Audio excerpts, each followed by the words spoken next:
Alright, folks, Edgar Allan Poe. On to the next session here. Let's see. So again, these were the target variables. I'm on to C and D here. Again, these are related to his... C is his mental and psychological state at the time that he was found. D is his health during that time frame. So again, the main reason, or the main thing about the target that Dustin set up was about his death. So in these sessions here, I start to narrow in on that time frame. So here is C. Let's see where I'm at with this. Now the first thing I start to experience in this is this location here. I feel like I'm looking at a wall. It's plaster, it's patched. This location has a structure, man-made. One of the walls is something it's sketched or plastered, and the plaster is peeling. Like a part is weak and falling off or chipped. Also on the ceiling. This reminds me of an older building that is dealing with some type of structural integrity issues. But what's important about it? This kind of checkered pattern. Now, I was thinking about this, and I did go looking for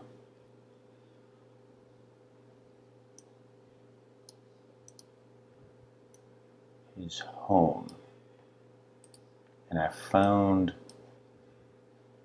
this video. This guy is in Edgar Allan Poe's house, one of the houses they lived in. And I'm telling you, as I'm going through this video, this guy's going through his house, and I'm like, that's pretty much what I was getting on this. Hang on a second, let's find out. I mean, it's like, obviously it's old. Paint's all fallen. I mean, it is in decay. Like that, you know. That reminds me exactly of what I was perceiving here. So I'm here. I'm at his house, you know. And there's something around there, kind of like a basket. Feels old. It doesn't feel current. Something plastered on this wall. A significant or recognizable element at the location in question. This plaster element feels like a repair job, fixing a hole, a patch, mud or concrete work. The walls feel heavy and solid. The place has an old feel. The plaster and weavings are reminding me of a Native American scene. Adobe colors that are chipping and peeling. The location feels like it is brittled and fragile. And that is definitely how I feel about looking at them going through this guy's house.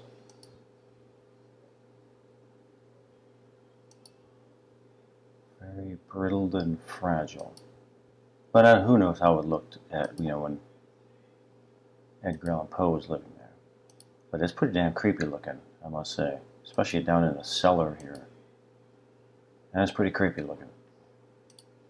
Okay. Fragile is the important word here. Don't touch anything.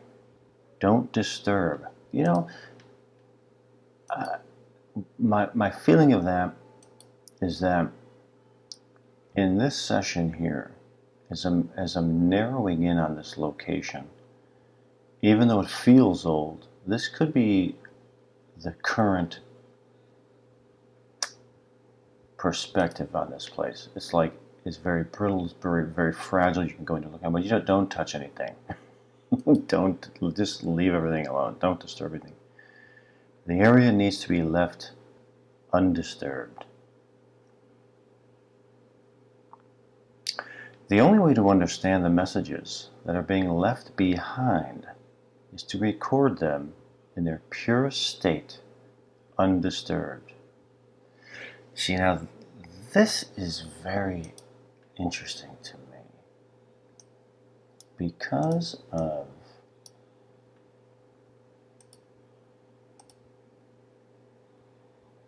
his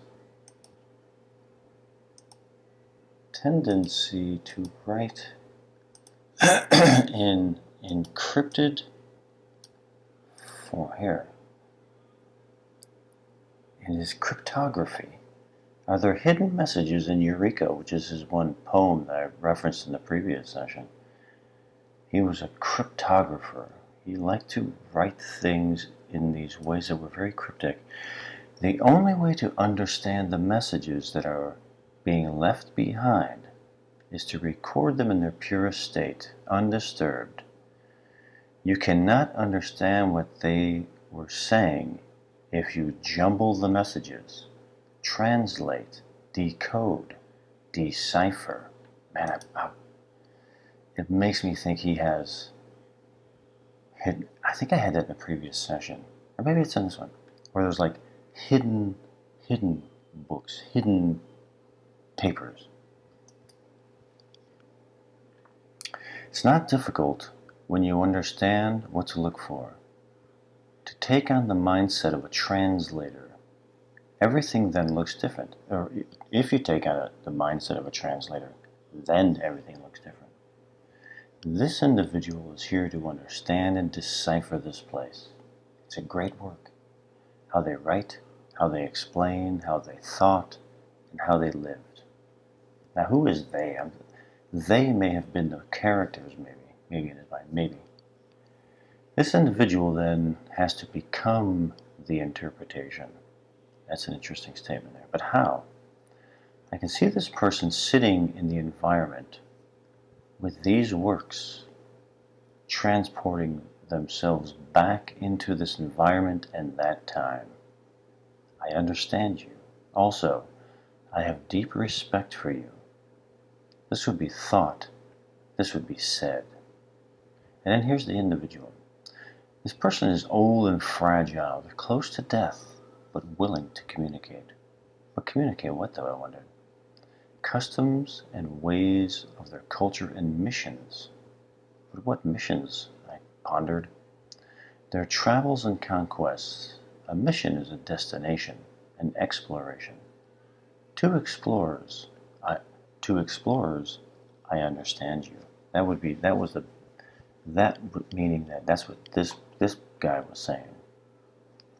To the explorers, I understand you. I am like you. I write, I explore. But write what, though, I wonder? Some symbols, like these, like this here, Poe the cryptographer. They represent ideas and descriptions of events. They did the best they could. They're codes and codex. But what does that mean, though, codex? It's like their philosophy of life and or the guidelines for living. Almost like a set of commandments, though it seems a little bit softer. We shall live like this, we shall, and on and on. Very communal, more we than I. A communal group with the understanding of documenting and recording themselves. This is very intriguing to me. It's because it's in a codex, it's in a code, but it's their philosophy of life and or guidelines for living. And as per this article, asking, are there hidden messages in Eureka? And Eureka was the story that Edgar Allan Poe wrote, or maybe it wasn't even a story, more like a nonfiction, but basically it was his philosophies of science and spirituality. So that's interesting. Are there hidden messages in Eureka? From my session, I'd say probably. He probably had encrypted or different codes in that story as well. And that's what I'm getting from this session. They had sectors of land that would be translated into hectares or acres. Groups would live in that sector that connects to the network of sectors. How do they explain things, though? Teachings and teachers. This is an important part of the culture. The handing down of knowledge, the teaching of language. Their rite of passage is to write a passage. That's a cool line. Their rite of passage is to write a passage. I think that's something he would probably say. To add to the inscription base. It was important in this culture to have this ability to share with, in, and without the sectors. I can see these people traveling out of their writing I can see these people traveling out to share their writing and knowledge skills, which he did. He would go and do lectures. That's what I read. And preserve for future generations. Reminds me of purposefully keeping a time capsule with the hope that someone far in the future will find it and remember you existed. If someone there was concerned, it's someone there who was concerned about being forgotten or lost in time. The scribe, which should be Edgar, had their eye on the future with the hope of preserving their existence. Both the individual and that which was being discovered had a strong need to not be forgotten. Remember me. Boy, man, it really makes... That's very interesting. I would have never even considered that notion about Edgar Allan Poe prior to doing these sessions. Okay, on to the next one here.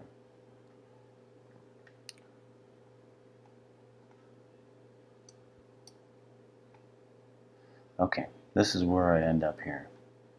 There's a tall structure. There's a light on the top. From this perspective, I am sensing a beaming, flashing light coming from a building. It reminds me of a lighthouse, turning and or flashing brightly. And it's high up on top of a structure. What is important about this, I wonder? The location. This structure feels important to the target. But how? How, though? Someone, or something, or someone goes to this place. A strong element of this feels like it is about going to this place. But for what? For what, though, I wonder? Feels medical related. Like going to a hospital, which is what the tasking was.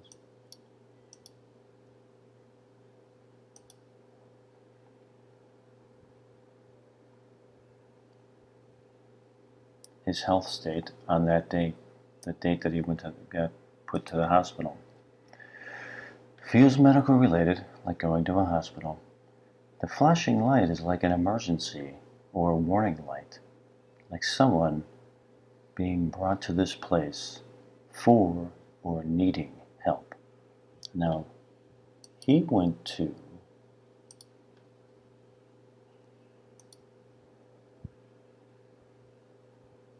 Now this is where it gets really mysterious. On October 3rd, 1849, Poe was found semi-conscious in Baltimore, in great distress and in need of immediate assistance. According to Joseph Walker, who found him, he was taken to Washington Medical College, where he died on the 7th. Poe was not coherent long enough to explain how he came to be in his dire condition, and how he was wearing clothes that were not his own. How did anybody know that? He is said to have repeatedly called out the name Reynolds on the night before his death, though it is unclear to whom he was referring. His attending physician said that Poe's final words were, "Lord help my poor soul." All of the relevant medical records have been lost, including his death certificate. Newspapers at the time reported Poe's death as congestion of the brain or cerebral inflammation, common euphemisms for death from disreputable causes such as alcoholism and that kind of thing. So that is here. One theory dating from 1872 suggests that Poe's death resulted from cooping, a form of election fraud in which citizens were forced to vote for a particular candidate, sometimes leading to violence and even murder. Oh man. Holy crap. All right, let's get back to it. Okay, so he's in distress, and here I am with the distress here. All right. Like someone being brought to this place for or needing help. There's two people here, one helping the other, giving assistance. It's exactly what it is. Immediate assistance by Joseph Walker. So there they are. I'm right here with these two. Even like a wheelchair, pushing this person along. Both individuals seem important, the one helping the other and the one being helped. What does this all mean, though, I wonder? This is a period in someone's life in which they are in need of assistance. They may even be, this may even be the place one of them dies, and they did. So here we are. There's a person in a bed or a cot. They seem to be at end of life. Does something important happen here, I wonder? I get the feeling this person dies alone. Forgotten? Are they forgotten? To live a full life, then die alone. What's important at this moment, do I wonder? The records of this person's life, the documentation of this person's experiences or his writings. What else, though? Did it get recorded? Did it get documented? It's the recorded history that matters. This individual would say, how I died does not matter. Did I document everything that needed to be documented? I can imagine he would be saying something along those lines. Did I write enough books, or write enough stories, or write enough? From this perspective, I can see a person who saw things as events to witness and record. This job is more important than anything else, including his own life. A documentarian, recorder, historian, seeing his own life as a short span of time in which many events take place. History constantly recording itself, and seeing oneself as a bona fide recorder of historical events. That is most important. That would be the deathbed confession. Deathbed confession? What is it, I wonder? The testimony, last rites. This person is mumbling, delirious, like they suffer from fever. An illness takes over. A fever. He's mumbling. It's exactly what the doctor said here. His thing. He was mumbling. Illness takes over. It's fever. But what does this even mean, I wonder? This individual is stricken with an illness, and what seems like an infection. But how, I wonder? This person may have died from poisoning. This person may have died from poisoning. Then I have to ask, did someone try to kill this person? Directly or indirectly, like eating something that is or turns poisonous in the body, like a mushroom or other mold or substance, though there may also be a wound that is infected and adds to the strain on the body, like a cut or stab that goes with little treatment. Ultimately, it's a body breakdown with little in the way of relief. There is also the sense that this person was at or near some type of uprising or conflict, may have suffered at the hands of militants just from being at or near the conflict area, a type of victim of circumstance or wrong place, wrong time. Which brings me back to this.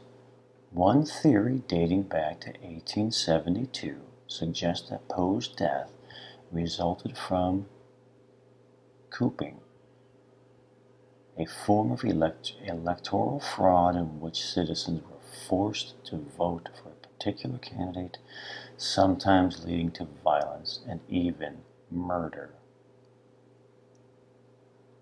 Which is a theory here.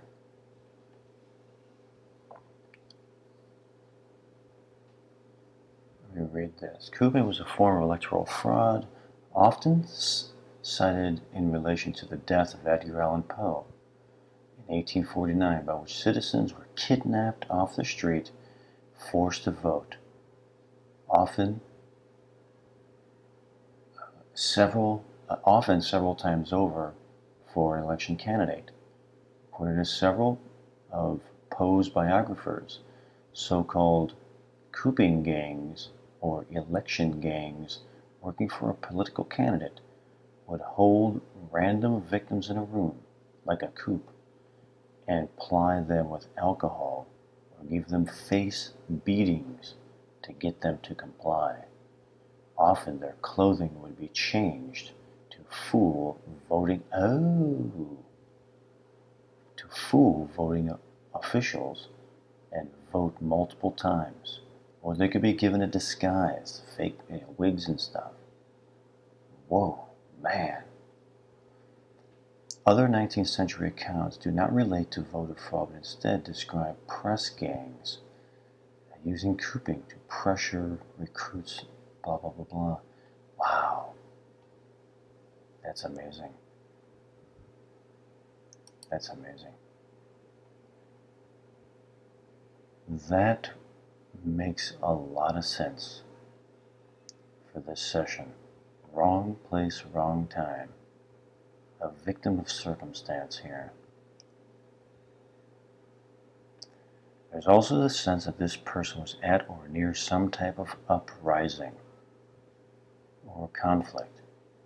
May have suffered at the hands of militants just for being at or near the conflict area. Type of victim of circumstance. That's, man, I had no idea that, I had no idea how Edgar Allan Poe died. But for this session,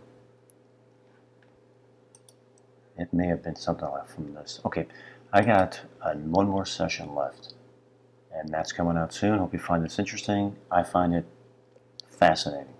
Many more to come.